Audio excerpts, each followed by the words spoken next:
Zelda got asked a question she did not expect and immediately had a flood of automatic thoughts. One of the biggest thoughts that impacted her mind was, if I don't answer this question perfectly, really fast, everyone's going to lose trust in me. Because that's an extreme thought, everyone will lose trust in me, it generates extreme emotions as well, specifically fear and dread. Whenever Zelda experiences fear and dread, her automatic habit is to get out of that situation as quickly as possible to escape those difficult emotions. Because Zelda is now acting automatically, she doesn't pause to consider a good response. She just answers as quickly as possible, saying whatever thoughts come into her mind in that moment. This is her automatic habit. But when Zelda answers too quickly, she sometimes gives a poor answer, or a vague answer, or a completely safe answer that's not very useful. Sometimes she even makes the problem worse by answering incorrectly. Although Zelda has a vague feeling that what she's doing is not so good, she doesn't really know why she's doing it, and she doesn't know how to correct it either. Another term for habits is automatic behavior.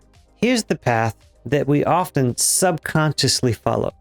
There's some kind of trigger, and based on that trigger, we have a flood of automatic thoughts.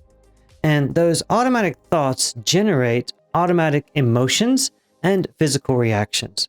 Based on that, we have some kind of automatic habit that we always do without really thinking about it. This process happens so quickly, we often don't realize what's happened until it's too late. But there is hope for change. Like Zelda, when a process feels mysterious, it seems like it's impossible to change. If we can make this process not mysterious anymore by seeing it as very common stages that all humans experience, we can more clearly identify what was happening, why, and begin to shift our own thinking, emotions, and behavior. Yes, this is possible, but it does take time and effort. For example, in Zelda's case, she realized that the key automatic thought, which was causing all her behavior, was, I have to answer immediately or something terrible is going to happen. Zelda had never taken any time to really analyze that core automatic thought that she had.